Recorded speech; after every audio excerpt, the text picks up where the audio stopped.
Anne Desplaudes et Pierre-André Desplaudes. On est installés comme vignerons à Tartaras.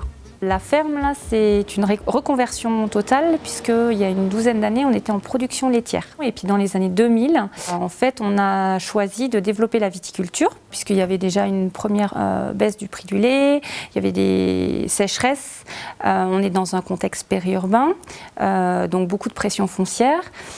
Donc l'idée, c'était d'optimiser la valeur ajoutée et donc on a choisi de développer la viticulture sur le domaine en fait. On est parti d'1,5 hectare. À l'époque, en 2002, on faisait à peu près 1000 bouteilles sur l'année.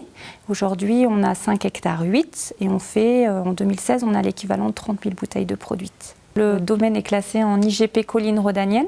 Donc on a une douzaine de cépages, à la fois des cépages rhodaniens comme la Syrah, le la Marsanne, la Roussanne, mais on a aussi des cépages de la Bourgogne, puisqu'on a du Pinot Noir et du Chardonnay, des cépages de Savoie, puisqu'on a aussi un peu de Jacquère, on a un peu de Clairette aussi, et puis on a des cépages autochtones, des anciens cépages locaux qu'on a réhabilités, un cépage rouge qui s'appelle le Mornin Noir, et un cépage blanc qui s'appelle le Chouchillon, qui se originaire du village de Chagnon dans la Loire. Aujourd'hui, on a à peu près 70% de la commercialisation qui est faite en vente directe, 50 km autour de chez nous.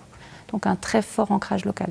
En fait, on a commencé à planter en 2003 et dès 2007, donc on est passé en bio et on est passé en biodynamie dans la foulée. L'idée, c'est de pouvoir mettre en valeur le terroir et pour pouvoir faire en sorte que le vin exprime le terroir, il faut que la vigne s'enracine, développe son enracinement pour explorer le sous-sol et puisse retracer la richesse du terroir.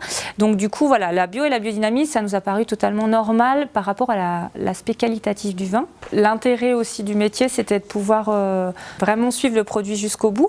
Et puis aussi, le vin, c'est quelque chose de... Il y a vraiment beaucoup de culture dans le vin, de poésie, de philosophie, d'éthique. Voilà, donc c'est tout ça en fait. C'est un métier extrêmement complet. Et c'est ça qui est intéressant.